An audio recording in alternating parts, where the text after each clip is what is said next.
Okay, so I purchased a Tesla last year.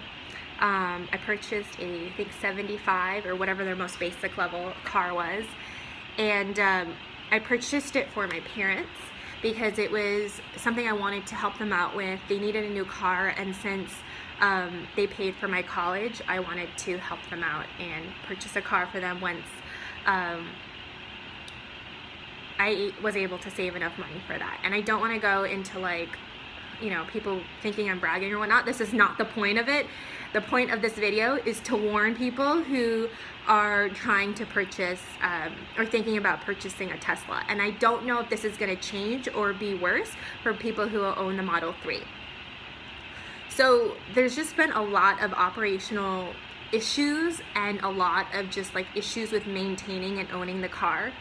And there's little itty bitty details of the whole purchase process that has shown to me that there's just been problems with owning the car. The first detail has been even purchasing the car was an extreme headache. Registering the car, I had to go back and forth several times because I wanted to change the registration of the car, and it just took a long time, and I was being passed amongst different people. When I received the car in a folder, when you buy the car, they give you, a folder with the purchase agreement and stuff.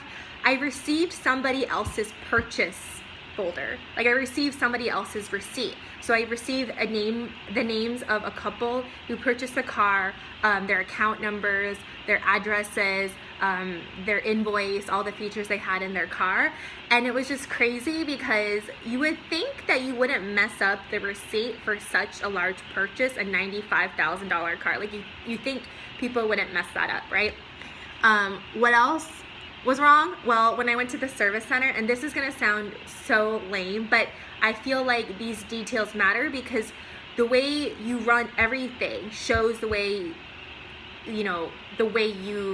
shows kind of how your company is run, right? So for example, if you have a Mercedes, you go to the Mercedes dealership, it's just, everything is so smooth, it's so easy, right? They're always worried about your satisfaction, and they even have donuts and coffee and, car washes and all that for you. When I went to Tesla, I was trying to get a cup of coffee for myself, and they have this cheap ass Keurig brewer, and then they didn't even have creamer. Okay, I think both times I went, they didn't have sugar or creamer for my coffee, and so I asked the sales representative, do you guys have any creamer? And the guy told me to walk over across the street, this highway, was it Starbucks, to get my creamer. And I don't know, little things like that, it just really annoyed me because you're purchasing a very expensive car, and you would think that, you would have these things figured out. Okay, and now here's my last problem with the car. Well, another problem with the car is I was kind of wowed and bought into this vision of what Tesla stood for and the hype behind it.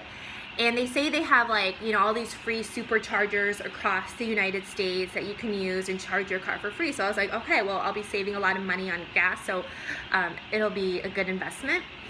And what happens is these superchargers are constantly full. There's always people there, and there's always a queue. So you're waiting for 30 minutes, an hour, waiting for people to charge their cars. And people are just sitting there at the supercharger stations, and they have their car on while they're charging it, using the AC, talking, using the radio. So there's really no opportunity for you to charge your car. So you have to allocate 2 to 3 hours to make sure you can charge your car at a supercharger.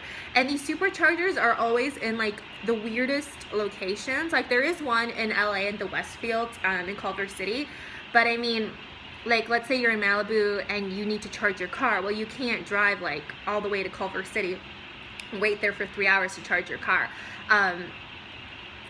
Some of the places are really, really random, so it's not a very convenient spot. So they basically find maybe wherever is easiest for them to charge their cars, but it's not a convenient place where you can go shopping or you can go to a coffee shop or whatever to wait until your car is charged.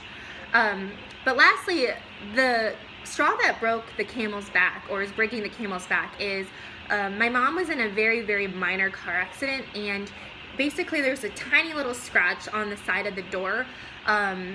And I told her, like, don't fix it. Like, don't fix it. It's not worth it. Like, wait until, you know, the car gets in a bigger accident, if that's going to happen. Knock on wood, it doesn't. But wait, just so that way we can replace the entire door or whatever. And it's on the very, very bottom of the door.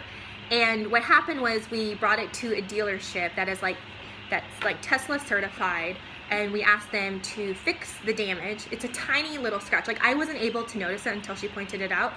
And we've had the car has not been with us for over 2 months. Like, they first told us it was going to take a week, so we went on vacation, and then when we came back, they said it was going to take another 2 weeks, and now it's already been 2 months, and we still don't have a car.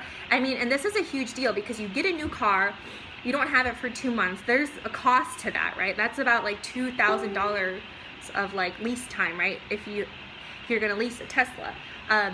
And then my mom doesn't have a car to go to work, so my dad has to like drive her. She has to Uber to work. And there's no possible way for us to get the parts to the door. Secondly, they can't put it back together because they like took apart the car, so they can't like give us the car back. So we have no car, which is fucking ridiculous. Like, even Mercedes, right? They give you a loaner car for however much time. And so my mom had to like fight with the mechanic place that's fixing the Tesla, and she's driving this like Nissan Sentra, which is fine, like whatever, right? But you would think that you wouldn't have to nag and nag and nag constantly in order to get your car fixed, and or in order to get like a rental car while the car is being fixed. So basically, haven't had a car for 2 months. We don't know where to go. Tesla is not being responsive, and they just transfer you over and over and over again to other people. And I actually would never, unless they solve these issues, I actually would highly not recommend owning a Tesla. I mean, yes, it's glamorous, it's cool, you think you're the shit, but honestly, like, it's just so inconvenient having a Tesla because it's 100% electric. Anywhere you travel, if you want to go to Orange County, if you want to go to San Diego, you want to go to Vegas or whatever, you're constantly worrying about, first of all, am I going to be able to find a place to charge my car? And second of all, is there going to be a line or a queue? Because almost all the time, whenever we went to a parking lot that had charging stations, they were always taken. And you can't just go from charging, like from parking lot to parking lot to parking lot to find a freaking charger. So I don't think like society has completely adapted into making Tesla's car world. And even staying at hotels, like we can't go to a hotel because you have to freaking charge your car. Or sorry, we can't stay in a hotel. We can't drive the Tesla while traveling because a lot of hotels, most hotels, don't have charging stations. So it's just been very inconvenient owning a Tesla. I think the way you can make a Tesla work is if you are constantly, like, if you're very regular in your schedule, if you always are going home at the end of the night and you always have that supercharger at your house, then it's fine. But also your electric bill goes up significantly by having a Tesla. So it's not really worth that much. Like, you think you're saving a lot of money, but you're actually, you know, not saving that much money because you're increasing your electricity bill and you're increasing the amount of time you use looking for a charging station spot, parking lot situation. So it's been crazy, and I wouldn't recommend it until they fix their operational problems, meaning better have cream in my coffee at the dealership and better be giving me a rental car if I'm trying to fix it. So yeah. Okay, that's it. That's the rant. Done. Let me know in the comments below how I can get my car back. Seriously, how can I get my car back?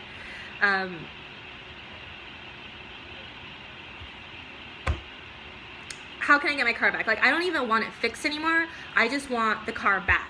I'm not asking for anything. I just want my car back so that way, you know, my mom can drive herself to work.